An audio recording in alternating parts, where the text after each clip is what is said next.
누가복음 18장의 말씀을 보겠습니다. 누가복음 18장.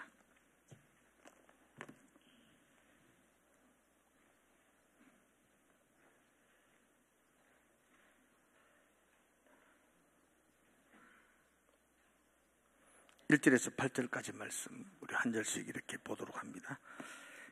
누가복음 18장 1절에서 8절까지입니다. 제가 1절을 읽겠습니다.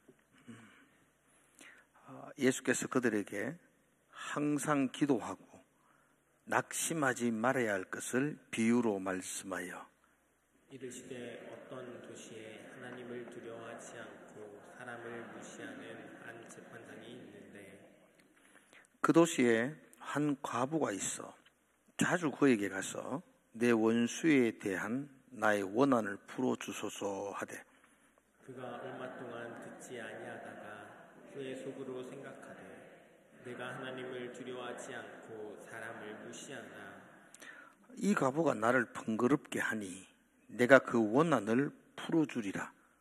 그렇지 않으면 늘 와서 나를 괴롭게 하리라 하였느니라. 주께서 또 이르시되 불의한 재판장이 말한 것을 들으라. 하물며 하나님께서 그 밤낮 부르짖는 택하신 자들의 원한을 풀어주지 아니하시겠느냐? 그들에게 오래 참으시겠느냐? 내가 너희에게 이르노니 속히 그 원한을 풀어주시리라. 그러나 인자가 올 때에 세상에 믿음을 보겠느냐 하시니라. 아멘. 예배 분들에게 한번 인사합시다. 사랑합니다. 그렇게. 하나님께 우리가 고백합시다. 눈으로 예배하겠습니다. 예. 오늘 여러분들이 예배가 하나님께 드려지는 시간 되기를 주님의 이름으로 축복을 드립니다. 비유에 대해서 수요일을 계속하고 있습니다.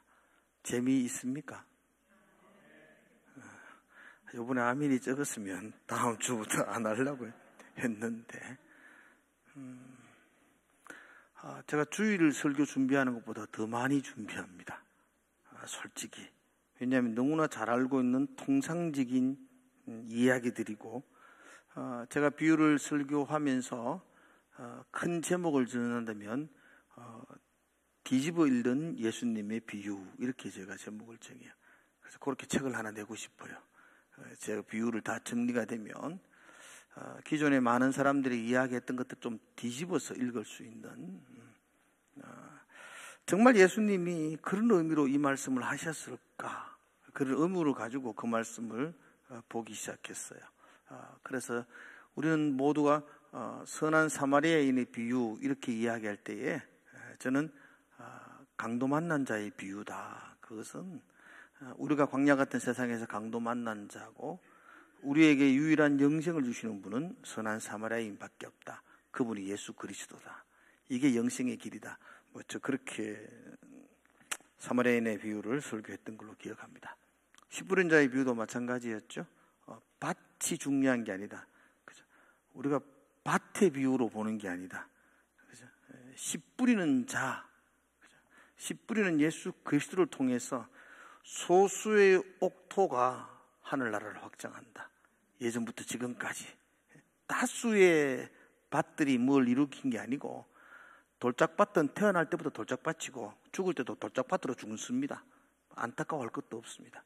그러나 옥토가 100배의 열매를 맺어서 하나님 나라를 확장한다.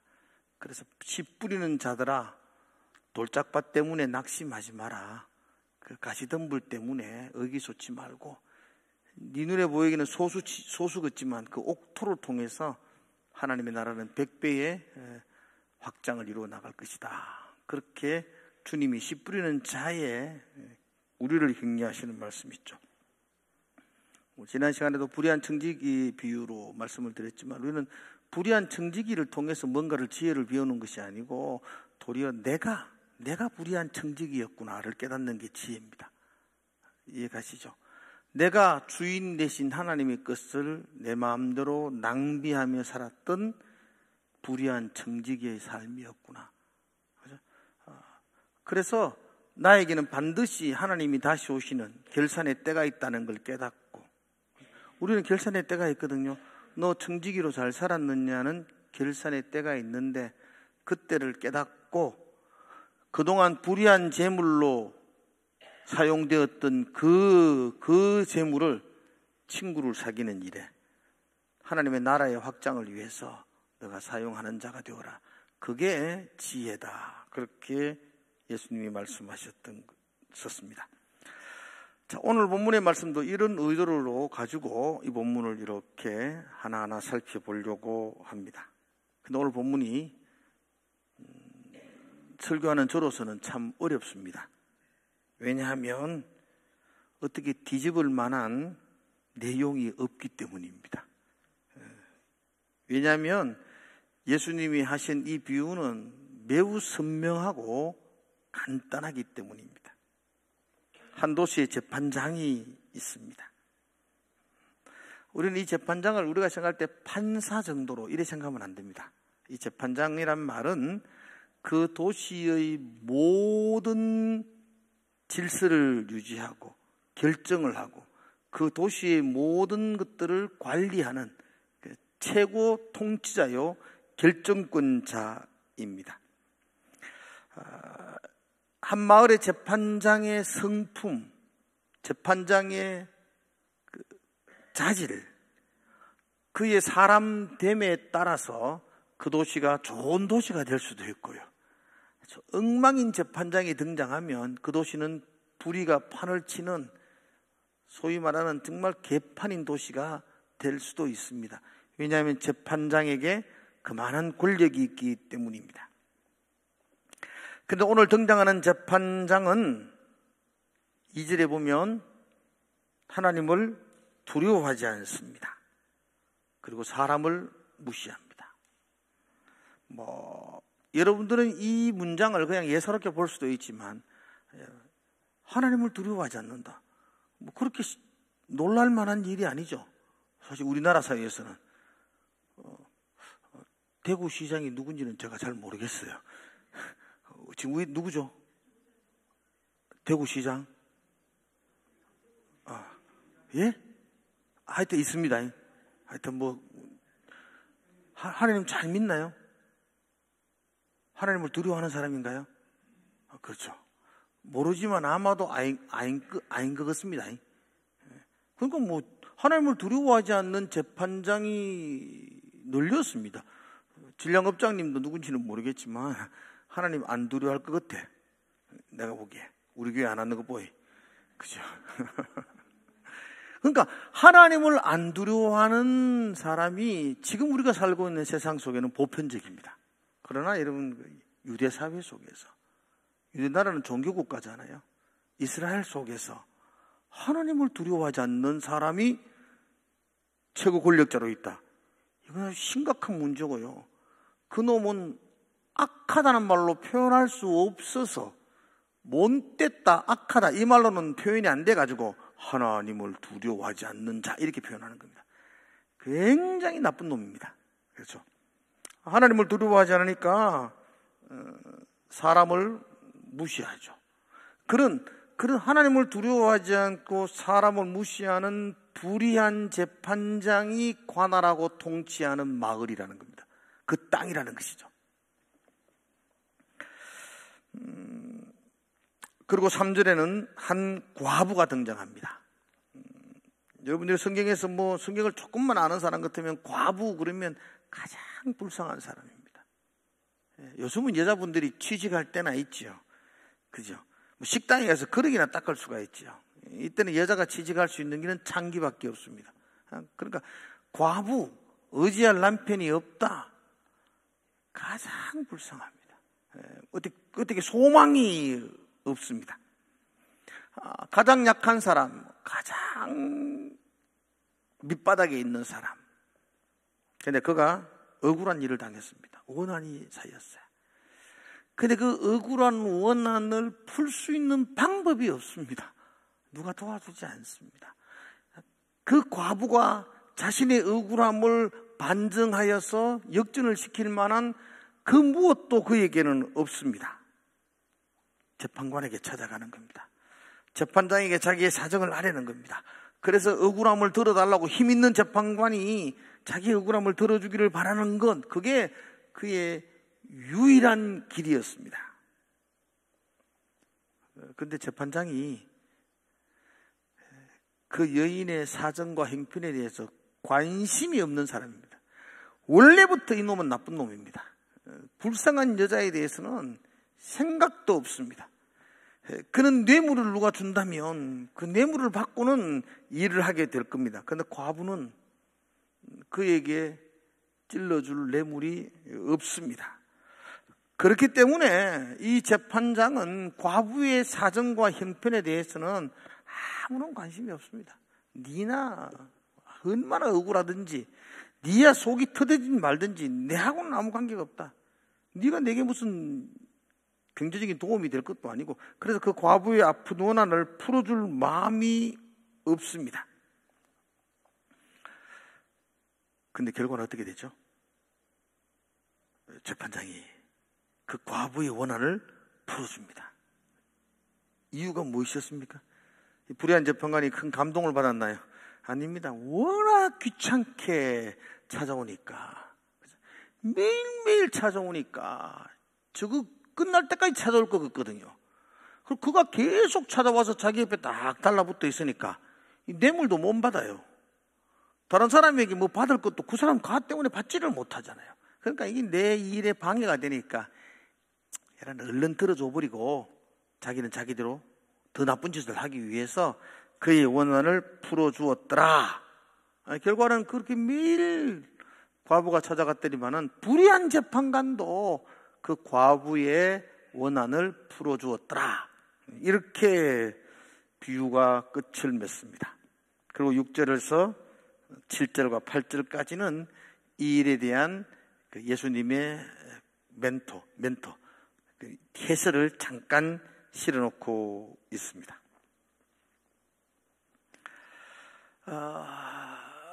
이 비유는 예수님이 이 비유를 하는 목적에 대해서 반박할 수 없을 정도로 명확한 그 이유를 이야기해 주고 있습니다. 자, 왜 이 비유를 하느냐? 18장 1절이죠. 한번 볼까요? 이건 같이 한번 읽어보면 좋겠는데 1절. 자, 예수님이 이 이야기, 불의한 재판관의 이야기를 하는 목적이 있습니다. 자, 준비 시작. 예수께서 그들에게 항상 기도하고 낙심하지 말아야 할 것을 비유로 말씀하여. 여러분, 이 누가복음 18장의 불의한 재판관의 비유를 예수님이 지금 하시는 목적은 뭐죠? 항상 기도하고 또 낙심하지 말아라. 그죠? 그것을 가르치기 위해서 예수님이 이 비유를 하셨습니다. 이건 예수님이 그렇게 말했는데 우리가 뭐 아무리 뒤집으려고 해도 뒤집어지지 않습니다. 자, 그리고 예수님이 이 비유를 마치시고 해설을 단 부분을 또 한번 살펴보자고요. 6절. 주께서 또 이르시되 불의한 재판장이 말한 것을 들으라. 앞에서 불의한 재판관이 말한 것을 들으라. 불의한 재판관이 뭐라고 이야기했냐면 5절에 이 과부가 나를 번거롭게 하니 내가 그 원한을 풀어주리라. 그렇지 않으면 늘 와서 나를 괴롭게 하리라 함으로 들어줬다. 이 불의한 재판관이 말한 것을 들으라. 그렇게 말하고 7절에 이야기해요. 7절 같이 한번 볼까요? 7절 시작. 하나님께서 그 밤낮 부르짖는 택하신 자들의 원한을 풀어주지 아니하겠느냐? 그들에게 오래 참으시겠느냐? 하물며 하나님이 불의한 재판관도 과부가 매일 간청하니까 들어줬는데 하물며 하나님이 택하신 여러분들, 우리들의 원한을 풀어주지 않겠느냐? 오래 참겠느냐? 풀어준다. 오래 참지 않는다. 이런 말입니다. 그래서 이 비유는 거의 많은 대부분의 사람들이 이 비유를 해석할 때에 그러므로 하나님을 의지하여 끈질기게 기도하라. 한번 따라합시다. 끈질기게 기도합시다. 지금 끈질기 목소리가 아닙니다. 다시 한번 더. 끈질기게 기도합시다. 이 비유는 끈질긴 간청 기도를 가르치는 비유다. 1절에 항상 기도해라. 낙심하지 말고 기도해라. 7절에 밤낮 부르짖어라. 그 원한을 불의한 재판관도 들어줬는데 하물며 하나님이 들어주지 않겠느냐. 그러므로 낙심하지 말고 끈질기게 기도해라. 땡깡 기도의 효과, 뭐 이렇게 말할 수가 있습니다. 자, 근데 정말 그럴까요? 그 아멘 해야 될 거 아닙니까? 끈질기게 기도하면 정말 들어주나요? 다시 한 번 더.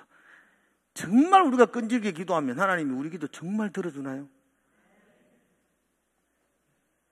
여러분은 여러분의 자녀들이 끈질기게 뭐라도 구하면 다 들어주나요? 여러분은 안 들어주면서 왜 하나님은 들어준다 생각하죠? 여러분, 아무리 끈질기게 기도해도 안 되는 건 안 돼야 됩니다. 이해 가세요? 제가 지금 여러분들에게 끈질기게 기도하지 말라는 말이 아니에요. 그러나 아무리 끈질기게 기도해도 안 되는 건 안 돼야 되죠. 그래야 되는 건 아닙니까? 무조건 끈질기게 기도하고 땡깡 부리고 기도하면 다 들어준다. 그래서 낙심하지 말고 항상 그냥 땡깡을 부리며 기도해라. 이건가요? 여러분들 그리스도인들은 그 어떠한 방법을 동원해서도 하나님을 컨트롤하려고 하면 안 됩니다. 그건 죄입니다. 여러분이 하나님께 손에 이끌려서 컨트롤돼야 되지 여러분들이 하나님을 컨트롤하려고 합니다. 안 됩니다. 근데 왜 기도는 하나님을 컨트롤하려고 그래요? 금식하고 또 뭐 있노 또 서원하고 작정하고 그래가 막 땡깡을 부려가지고도 하나님의 마음을 바꾸어서라도 뭔가 내가 기도하는 제목을 들을 응답한다. 이건 복음이 아닙니다. 한번 따라합시다. 끈질기게 기도해도 안 되는 건 안 된다. 안 돼야 됩니다.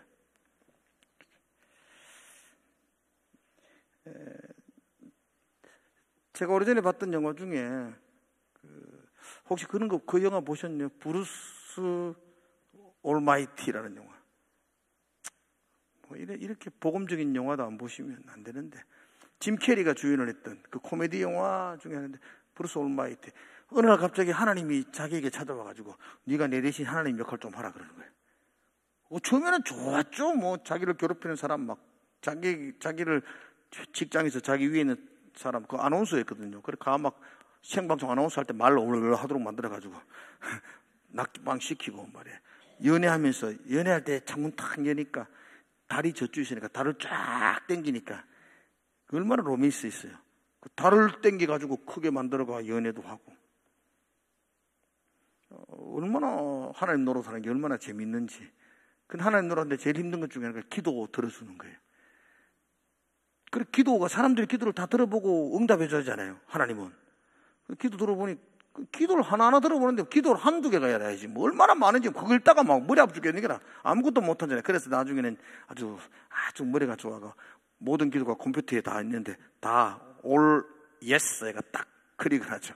모든 기도를 다 들어주는 거죠. 난리가 나죠. 막 지구에 모든 사람이 복권에 1등 당첨됐는데 당첨금은 없고 막 다 1등 되잖아요. 다 1등 되라고 기도하지 않습니까? 기후 변화 막 천재지변 뭐 여기서 달 땡기 보니까 반대쪽에는 쓰나미 일어나고 뭐 난리가 나고 뭐 이해가시죠? 여러분의 기도를 다 들어주면 이런 꼴이 난다는 겁니다. 지금도 여러분의 기도가 응답되지 않았기 때문에 여기 앉아서 있는 기지. 여러분이 원하는 기도 다 들어줬다면 여러분 지금 여기 앉아 있겠습니까? 그렇지 않을 겁니다. 그러므로 끈질기게 기도하라. 밤낮 부르짖어라. 그러면 하나님이 들어주신다. 예, 우리가 끈질기게 기도해야 되죠. 그건 맞는 말이지만 그러나 이렇게 기도하면 하나님이 반드시 응답해 주신다. 이렇게 이 본문을 해석해서 끈질긴 기도, 간청 기도 이렇게 할 수는 없습니다. 그럼 그렇다고 해서 우리가 기도하지 말아야 되는가? 그래서 어렵습니다. 자, 물어보겠습니다. 항상 기도해야 됩니까? 가끔 기도해야 됩니까? 이거 항상 기도하라 그랬으니까 그럼 항상 기도해야 되는가? 그죠? 예, 맞습니다. 우리는 항상 기도해야 됩니다. 끈질기게 기도하는 게 잘못된 건 아닙니다.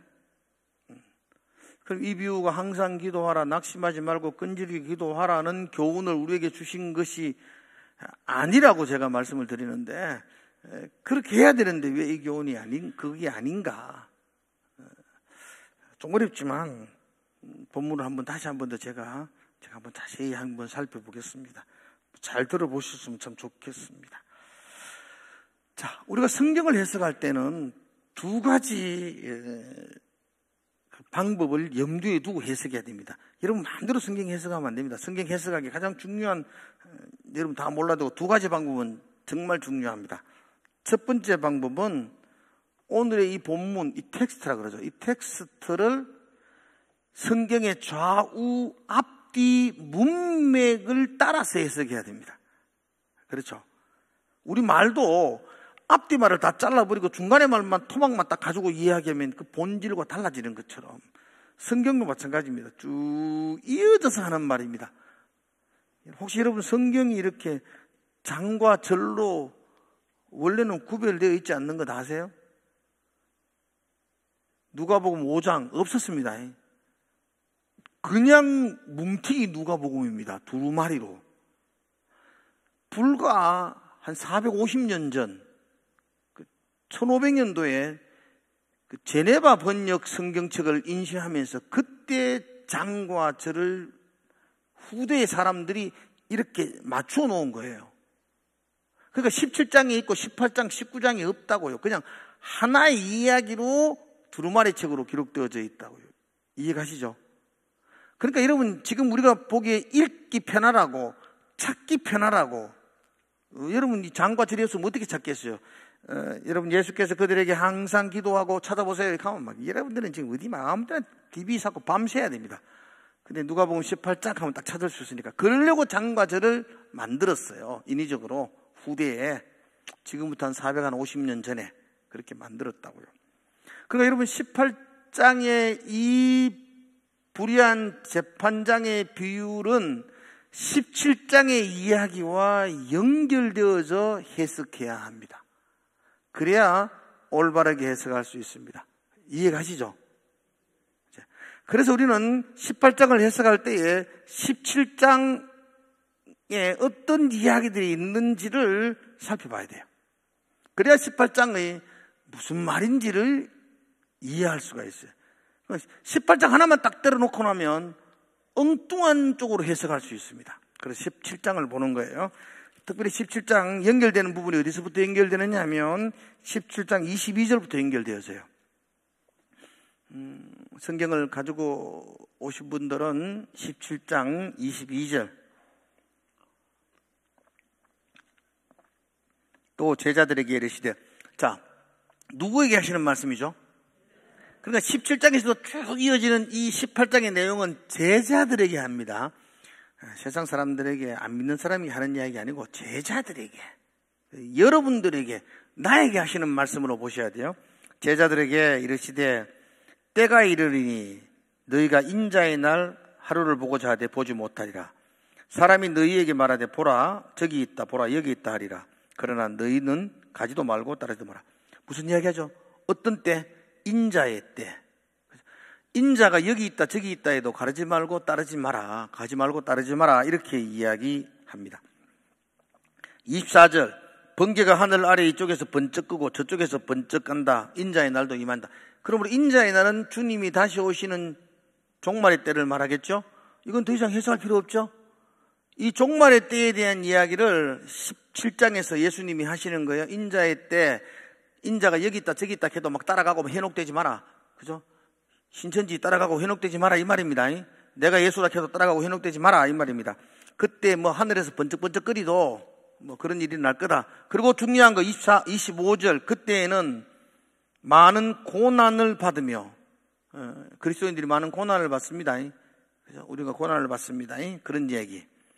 자, 그리고 중요한 이야기가 26절부터 노아의 때와 같이 인자의 때에도 이러하리라. 그래서 그 주님이 다시 오시는 그 종말의 때에 마지막 때가 어떠할 것인가를 이야기하면서, 인자의 때를 이야기하면서, 종말의 때를 이야기하면서 노아의 때를 이야기하죠. 그 노아의 때의 특징이 무엇이었습니까? 27절 같이 한번 읽어볼까요? 뜹니다. 자, 고개를 드십시오. 눈을 들어 시작. 노아가 방주에 들어가던 날까지 사람들이 먹고 마시고 장가들고 시집가더니 홍수가 나서 그들을 다 멸망시켰으며. 노아의 때의 특징이 뭐냐면 사람들이 장가가고 먹고 마시고 장가가고 시집가고 지할 일하고 돌아다닌다 이 말입니다. 여러분, 먹는 거, 마시는 거, 장가가는 거, 시집가는 거 좋은 거예요, 나쁜 거예요? 늘 하세요. 그러면 지금 이 말이 무슨 말이에요? 마지막 때에 사람들은 먹고 마시고 장가가고 시집가고 있다. 홍수가 났는데도 시집가고 있다, 장가가고 있다. 이 말이 무슨 말이죠? 예? 죄를 지었다고요? 시집가는 게 죄 짓는 겁니까? 이 말은 다른 말이 아니에요. 장가가고 시집가는 게 나쁜 게 아니고, 지금 심판의 날이 임하는데 하나님의 심판, 하나님의 나라, 하나님의 복음, 하나님의 구원에는 아무 관심도 없고 먹고 마시고 장가가고 시집가는 것에만 모든 마음이 쏟아져 있다. 이게 심판받을 일이라는 겁니다. 아시겠죠? 장가가세요. 근데 하나님의 나라는 아무 염두에도 없고 장가가는 일만 여러분들의 모든 관심이 된다면 여러분들은 안 믿는 사람하고 똑같은 사람 아닙니까? 지금 제자들에게 하는 말이에요. 제자들에게. 제자들아, 마지막 때에는 사람들이 홍수가 임할 때까지, 하나님 나라가 임할 때까지 하나님 나라에 대한 관심도 없고 복음은 뭔지도 모르고 장가가고 시집가고 먹고 마시는 데만 혈안이 내가 돌아다니고 있다. 사람들, 그게 마지막 때의 징조라는 겁니다. 또다시 반복해서 29절, 롯이 소돔에서 나가던 날에 하늘로부터 불과 이왕이 비오듯 하여 그들을 멸망시켰다. 롯의 때, 멸망의 때죠. 롯의 때. 그때도 사람들이 뭐 하고 있다고요? 예. 28절, 또 롯의 때와 같이 사람들이 먹고 마시고 사고 팔고 심고 집을 짓더니. 그러니까 종말의 때, 심판의 때임에도 불구하고 그들의 관심은 하나님 염두에 두지 않고 하나님의 나라에 대한 생각은 없고 그냥 이 땅에서 먹고 마시고 시집가고 장가가고 사업하고 땅 찾고 집 짓고 여기에만 모든 마음을 쏟고 있는 때, 사람들은 그런 말세의 때 그렇게 살아가고 있다는 것입니다. 자, 마지막 결론적으로 37절. 자, 그런 사람들이 살아가고 있습니다. 그렇게 염두에 두고 37절 읽어보십시오. 37절 같이 시작. 그들이 대답하여 이르되 주여 어디 오니까? 이르되 죽음 있는 곳에는 독수리가 모이느니라 하시니라. 죽음 있는 곳, 독수리가 모인다. 죽음 있는 곳이란 말은 이렇게 사는 것이 죽음 있는 곳입니다. 하나님의 나라가 임하는데도 불구하고 먹고 마시고 시집가고 장가가고 자기 집 짓고 사업하고 여기만 혈안이 되어 있는 그곳은 죽음 있는 곳입니다. 잘 먹고 잘 살고 있는 것고 막 건강한 것 같은데도 실제로 영적으로는 죽은 시체들이라는 겁니다. 그렇게 죽은 시체 같은 삶을 사는 사람들에게는 독수리가 임한다, 심판이 임한다, 이런 뜻입니다. 이해가 되신 줄로 압니다. 하나님의 나라와 주의 복음이 종말에 임했음에도 불구하고 하나님의 나라와 그 복음에 대해서는 아무런 생각도 하지 않고 먹고 마시고 장가가고 시집가는 일에만 몰두하는 곳, 그렇게 사는 사람들을 죽음이 있는 곳이라고 표현하는 겁니다. 그들은 영적으로 죽은 것이었고 그들은 하나님의 심판이, 독수리가 임하는, 심판이 임하는 사람들입니다. 이게 이제 지금 17장의 이야기죠. 이 17장의 종말에는 지금 세상 사람들은 하나님의 나라에 대한 관심도 없고, 그죠? 하나님의 복음에 대한 생각도 가지지 않고 자기 먹고 마시고 입고 장사하는 곳에만 집중하고 있다. 그래서 그들은 살아있는 듯 하지만 실상은 죽음 가운데 있는, 심판 가운데 있는 사람들이다. 이제 그런 땅 속에 우리가 살고 있다. 그런 사람들이다. 그러면서 예수님은 제자들에게, 그리고 18절 이어가는 거예요. 예수께서 그들이 누구죠? 그렇게 죽음 가운데 있는 사람들이 아니라 제자들에게, 지금 우리가 눈을 들어보니까 다 죽음 가운데 있는 그런 하나님 나라와 관심 없는 사람들이 판을 치는 이 땅에 너희들은 그렇게 살지 말라는 겁니다. 너희들은 어떻게 살아라고요? 항상 기도하고 낙심하지 말아라. 너희들은 그렇게 죽음 있는 곳에 사는 사람들처럼 살지 말고, 너희들은 항상 기도하고 낙심하지 말고 기도하면서 그렇게 하나님 앞에 살아가라라는 말씀입니다. 그러므로 우리는 지금 이 세상, 종말은요, 예수님이 이 말씀할 때 이때도 종말이고 지금 이때도 종말이죠. 지금 예수님이 이 말씀을 듣는 제자들도 그 제자들이고, 오늘 우리도 제자들이죠. 우리도 이 종말의 때에 주님 앞에 항상 기도하고 낙심하지 마라라는 당부를 들어야 하는 제자들이라는 것입니다. 그러므로 기도는 항상 낙심하지 않고 해야 됩니다. 근데 중요한 것, 정말 중요한 것은 어떻게 기도하느냐. 항상 기도하라. 그래, 얼만큼 기도해야 되느냐, 하루에 몇 시간을 기도해야 되느냐, 그보다 더 중요한 게 있다는 겁니다. 뭐죠?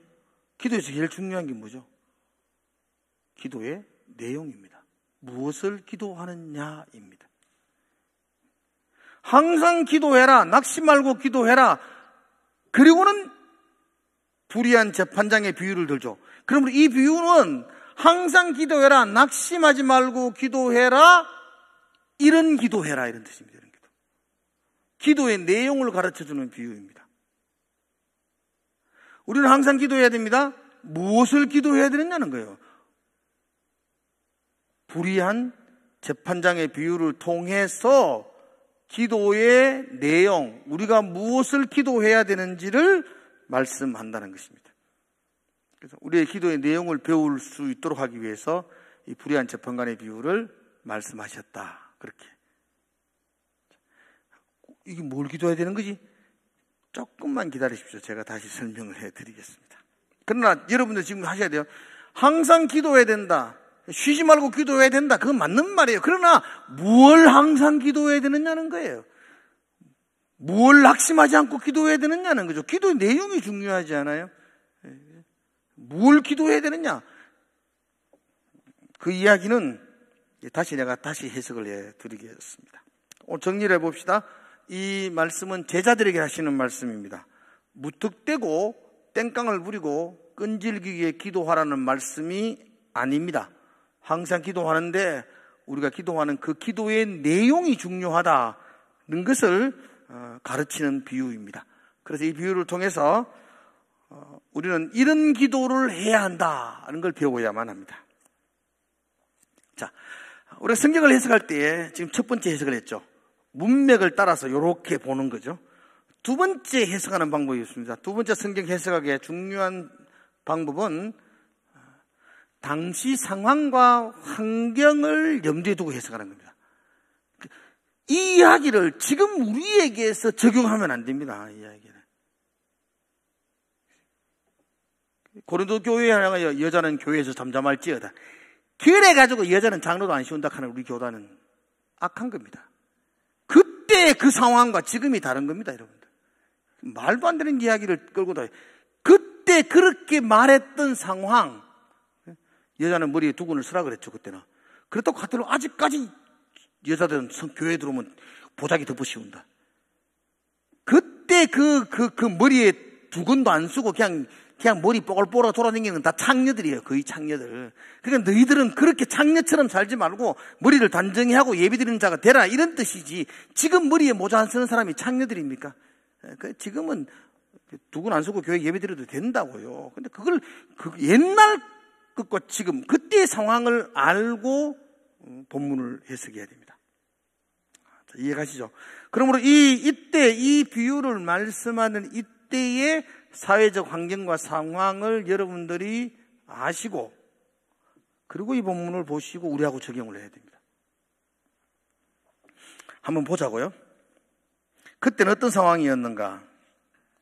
그래서 우리 성경을 해석할 때 문맥을 따라서, 그리고 두 번째 해석은 상황을 따라서. 한번 따라합시다. 문맥을 따라, 상황을 따라. 문맥을 따라 쭉 해석했죠. 제가 종말의 때에 이렇게 해서, 그리고 항상 기도해라 이렇게 말했습니다. 상황을 따라, 이 상황을 한번 보자고요. 당시 상황을 보자고요. 당시는 로마가 이스라엘을 통치하던 시대였습니다. 그래서 그 땅의 통치권자, 그 땅의 재판장, 지금 말하는 재판장, 통치권자, 권력 있는 자들은 로마에게 아부를 해서 권력을 받았던 사람들입니다. 우리로 말하면 예전에 친일파들입니다. 이해가시죠? 그런 사람들입니다. 그래서 그런 사람들을 지칭할 때 불의한 놈들이라는 거예요. 불의한 재판관, 로마의 아부에서 권력을 잡았는 사람들. 그래서 하나님을 무시하고 하나님을 두려워하지 않고 사람을 무시하는 불의한 재판관들, 그 땅에 권력을 잡은 사람들을 불의한 재판관이라고 그렇게 칭호를 한 것입니다. 그리고 그 불의한 재판관 앞에 한 여인이 서 있습니다. 가장 힘없는 사람, 도움받을 데가 없는 사람, 연약한 사람. 여러분, 세상의 권력을 가지고 있는 로마의 권력을 덧입고 제사장직을 감당하고, 로마의 권력을 덧입고 세리장에 감당하고, 그 지역을 통치하는 그 권력자들 속에서 가장 연약한 과부와 같은 사람들. 지금 누구를 이야기하는 것 같아요? 그리스도인들입니다. 그리스도인들. 지금 이 설교를 듣는 제자들입니다. 너희는 불의한 재판관이 판을 치는 이 세상에서 아무런 힘이 없고 연약한 과부 같은 자들이다. 그리고 이 본문에서 한 과부 할 때는 제자들, 여러분과 우리를 연상해 두어야 합니다. 불의한 세상 속에서 억울함과 속상함 때문에 날마다 가슴 치면서 어디 가서 하소연할 때도 없는 그리스도인들, 억울한 눈물과 속상한 마음을 가득 부여잡고 괴로워하고 이 땅을 살아가는 사람들, 그러므로 이 세상에서 그리스도인들은 과부 같은 사람들이죠. 종말, 마지막 때, 지금 이 땅 똑같습니다. 마지막 때 하나님의 심판과 하나님의 나라와 복음에 관심도 없고 먹고 마시고 장가들고 집 짓고 사업 번성하고 이것이 최고의 인생이라고 생각하는 사람들이 가득한 이 땅에서 그리스도인으로 살아가는 사람들, 그게 과부들입니다. 그게 바로 우리들입니다. 우리들은 날마다 억울한 누명을 쓰기도 하고 조롱을 받기도 하고 원통함을 부여잡고 그렇게 살아야만 합니다. 여러분들은 세상 속에서 원통한 일을 당하지 않습니까? 속상한 일을 당하지 않습니까? 억울한 일을 당하지 않습니까? 안 당해요. 그리스도인처럼 살지 않아서 그렇게 그럴 수 있습니다. 여러분, 이 땅 가운데 이 불의가 판을 치는 이 세상 속에 우리가 정직과 진실함과 거룩함을 붙들고 사는데 왜 조롱을 안 당하겠어요? 회사에서 그리스도인들을 누가 좋아하겠어요? 왜 멸시를 안 당해요? 우리가 왜 핍박을 당하지 않습니까? 그렇습니다. 우리는 불의한 세상 속에 살아가고 있습니다. 불의한 재판장이 모든 힘과 권력을 거머쥐고 있는 이 땅 가운데 우리가 살아가고 있습니다. 그래서 그 속에 사는 우리는 과부처럼 속상하고 원통한 일을 당할 수밖에 없습니다. 그 억울함과 소상함을 눈물로 호소하며 살 수밖에 없다는 것입니다. 하나님이 우리에게 뭐라고 이야기하시냐 그런데 하나님 우리에게 7절에 하물며 하나님께서 그 원통함과 불의함 때문에 밤낮 부르짖는 택하신 자들의 원한을 풀어주지 않겠느냐. 여러분들이 세상 속에서 불의함과 원통함, 가슴을 안고 밤낮 부르짖는 여러분들의 사정을 하나님이 풀어주지 않겠느냐? 준다는 거예요, 안 준다는 거죠? 풀어주신다는 거예요, 여러분들에게. 오래 참으시겠느냐? 하나님 오래 참지 않겠다는 것입니다. 여러분들의 억울함과 속상함과 원통함을 하나님께서 책임져 주시겠다, 들어주시겠다, 풀어주시겠다, 그렇게 약속하고 있습니다. 7절에 보면 이렇게 말하죠.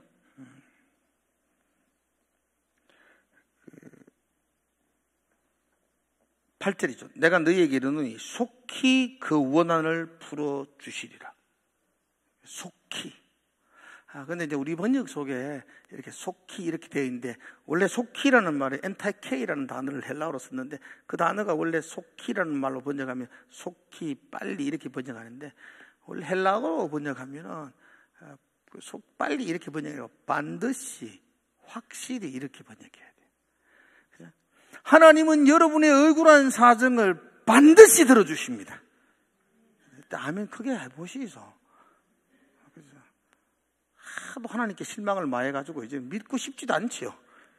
하나님은 여러분들의 원한을 반드시 들어주십니다. 카라카이 똑하고 이러시면 이게 약속입니다. 내가 반드시 속히 너희 원한을 들어준다. 그 불의한 재판관도, 과부를 사랑하고 과부를 미워하고 과부를 멸시하는 그 재판관도 그가 간절히 기도할 때 들어줬는데, 하물며 나는 너를 사랑하는 하나님이다, 아버지다. 나는 너의 그 원한을 반드시 들어준다, 속히 들어준다. 이게 우리를 향한 약속입니다. 좀 더 이 부분을 좀 더 설명해 드리겠습니다. 다시.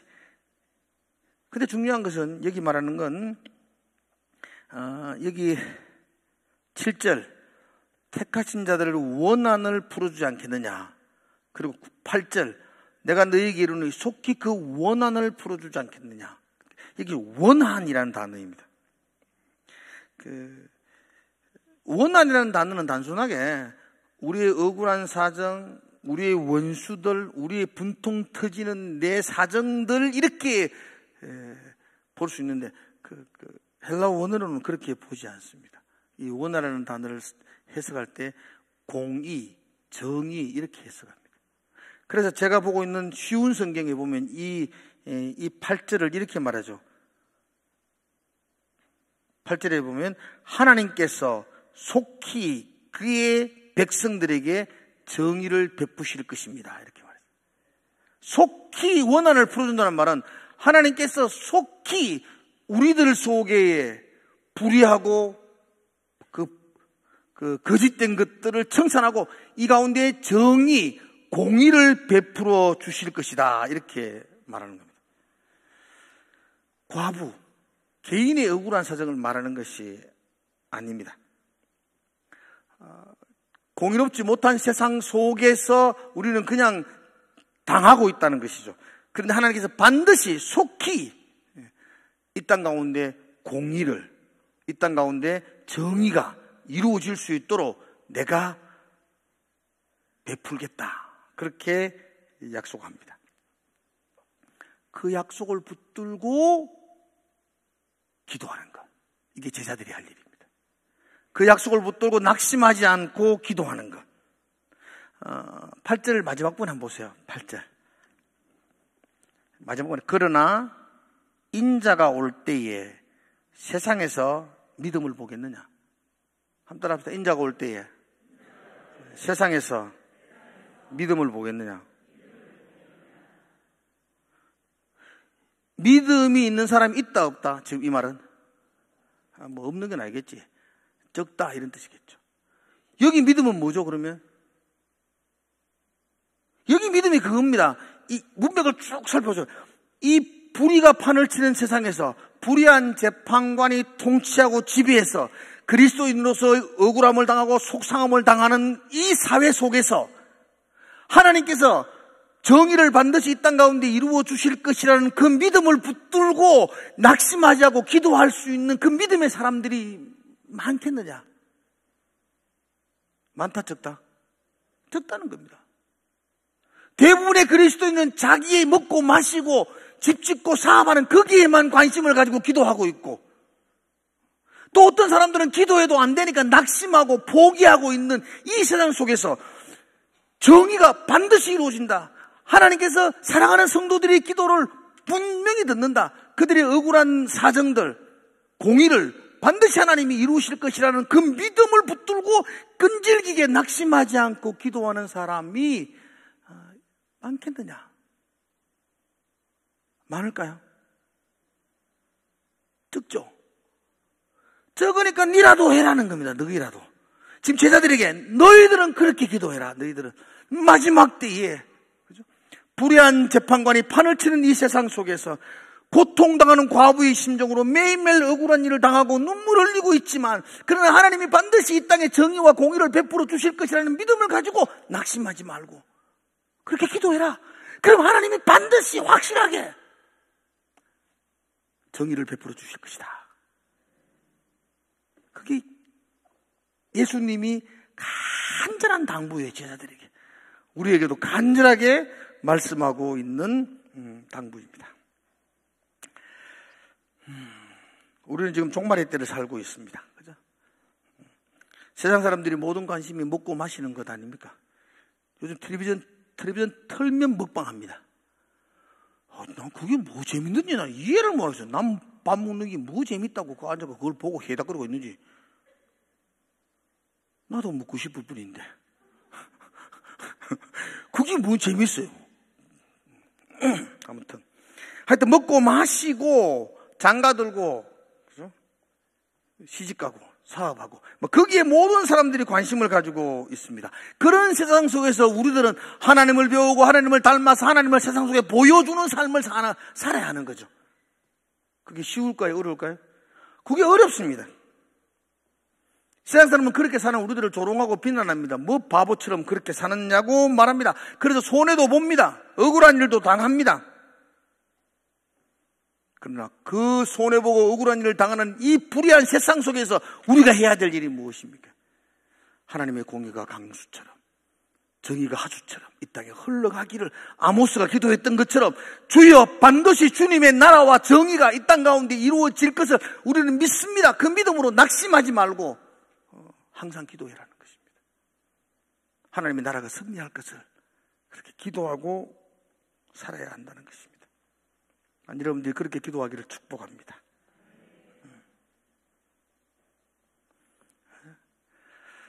특별히 과부의, 이 본문에 등장하는 과부의 심정을 여러분들이 한번 잠깐만 생각해 보십시오. 불의한 재판장 앞에 서 있는 과부, 어떤 마음일까요? 막막합니다. 불의한 재판관 앞에 서 있는 과부의 마음, 대책이 없습니다. 재판관이 불의한 사람이거든요. 하나님을 두려워하지 않는 사람이에요. 사람들을 무시하는 사람이에요. 나의 억울함에도 전혀 관심이 없는 사람이에요. 내가 아무리 억울합니다 도와달라고 해도 동정심이라고는 눈꼽만큼도 없는 사람이에요. 그런데 이 과부는 그 재판관의 바지가래기를 붙잡는 것 외에는 방법이 없어요. 자기의 억울함을 해결할 수 있는 방법이 없어요. 그래서 매일매일 나의 억울함을 해소해달라고 그 불의한 재판관을 찾아갑니다. 그 찾아가는 과부의 막막한 심정을 여러분들이 이렇게 생각하셔야 됩니다. 왜냐하면 이 막막한 과부의 마음이 기도하는 나의 마음이기 때문입니다. 여러분, 기도할 때 이런 마음 느낄 때가 많지 않습니까? 과부의 막막한 심정을 느낄 때가, 기도하면서 그런 마음을 느낄 때가 많지 않나요? 많습니다. 하나님은 나의 기도에 너무나 오랫동안 침묵합니다. 아무런 대답도 하지 않습니다. 그렇게 기도했는데 하나님은 아무 반응도 하지 않을 때가 참 많습니다. 그래서 은연중 기도하는 성도들의 마음속에 기도한다고 되나? 여러분, 기도한다고 됩니까? 됩니까? 대답도 안 하죠. 가끔 됩니다. 가끔 되죠. 그러나 우리의 대부분은 기도하는 가운데 막막함을 느낍니다. 답답함을 느낍니다. 아무런 응답 없음 때문에 눈물을 날 수밖에 없는 상황을 우리는 맞이합니다. 안 그런 척 했더래요. 그러지 마세요. 다 그런 시간 살아갑니다. 그런데 그때에 내가 잘못 가는 것 아니구나. 봐요, 하나님이 기도할 때마다 저와 여러분들이 막막함과 답답함을 느끼기 때문에 여러분들이 말하는 거예요. 낙심하지 마라. 여러분들이 기도할 때마다 뭐 응답이 되어지고, 기도하면 막 눈만 감으면 기도가 되죠. 눈 감으면 기도 잘 됩니까? 안 됩니다, 여러분. 수요일 기도 잘 안 되잖아요. 불 꺼놓고 있으면. 시끄러우면 시끄럽고. 기도가 되나? 여러분, 기도 안 됩니다. 안 되는 게 당연합니다. 안 되는 게 당연하니까 하나님이 낙심하지 말라 그러죠. 되는 게 당연하면 하나님이 낙심하지 말라 할 게 뭐지? 기도하라 명령도 안 합니다. 가만히 놔둬도 기도 다 할 겁니다. 잘 되면. 기도는 안 되는 겁니다. 원래 기도는 안 되는 겁니다. 원래는 기도는 낙심하게 되는 겁니다. 그러나 하나님의 신실하심을 믿고, 반드시 하나님이 우리의 기도를 들어주신다는 걸 믿고, 하나님이 이 땅 가운데 하나님의 나라와 정의를 이루신다는 걸 믿고, 막막하지만 그래도 낙심하지 않고 끊임없이 기도하라는 겁니다. 그래서 기도는 아는 게 아니고 하는 겁니다, 여러분들. 아이고, 누가 말하죠. 나는 뭐 기도가 잘 안 돼가 기도 될 때까지 기다립니다. 기도 될 때 없습니다. 될 때까지 기다리면 천국 가서 해야 됩니다. 기도는 그냥 하는 겁니다. 하는 거. 낙심하지 않고 하는 겁니다. 그 막막함, 그 과부의 심정, 그 답답함, 아무런 응답이 없는, 아무리 찾아가도 그 불의한 재판관이 까딱도 하지 않는 그 절벽 초롱성 앞에 계란으로 바위치는 격으로 끊임없이 낙심하지 말고 항상 기도해라. 그게 이기는 거다. 그러면 반드시 속히 풀어주겠다. 나는, 하나님 말씀, 나는 저 불의한 재판관처럼 나쁜 놈 아니다. 나는 너를 사랑하는 하나님이다. 아버지다. 그래서 너의 기도 내가 반드시 들어준다. 그러나 여러분들은 기도할 때 분명히 낙심할 마음을 가지게 되고, 낙심하게 되고, 절망하게 되고, 답답하게 되고, 그렇게 될 거야. 그러나 그 낙심하지 말고 포기하지 말고 끝까지 기도해라. 그러면 내가 반드시 확실하게 내 눈물을 닦아주겠다. 공의를, 정의를 강같이, 하수같이 이 땅 가운데 흘러보내서 복음이 살아 역사하는 것들을 보게 할 것이다. 그래서 항상 기도하고 낙심하지 마라. 그렇게 말씀합니다. 이 본문은 내 바람과 내 소원, 먹고 마시는 것을 항상 땡깡 부르듯이 기도하라는 말이 아니고, 하나님의 거대한 공의로움과 정의로움과 하나님의 나라가 그냥 불의가 판을 치는 이 세상 속에 한 줄기 빛처럼 하나님의 나라가 이 땅 가운데 임하기를 낙심하지 말고 간절하게 기도하라. 그렇게 제자들에게 당부하는 말씀입니다. 따라서 하나님은 우리를 사랑하십니다. 우리의 기도를 들으십니다. 우리의 기도에 속히 응답하십니다. 반드시 응답하십니다. 낙심하지 말기를 축복합니다. 아멘. 기도합시다. 낙심할 때가 많습니다. 답답함을 느낄 때가 많습니다. 그러나 하나님은 반드시 확실히 이 땅 가운데 하나님의 나라와 공의로움을 이루어 주실 줄로 믿습니다. 그 믿음 흔들리지 않고 마지막까지 낙심하지 않고, 낙심될 수밖에 없는 상황 속에서 낙심하지 않고 기도하는, 하나님 믿는 믿음으로 달려가는 우리 제자들이 되게 하여 주시옵소서. 예수님 이름으로 기도드리옵나이다.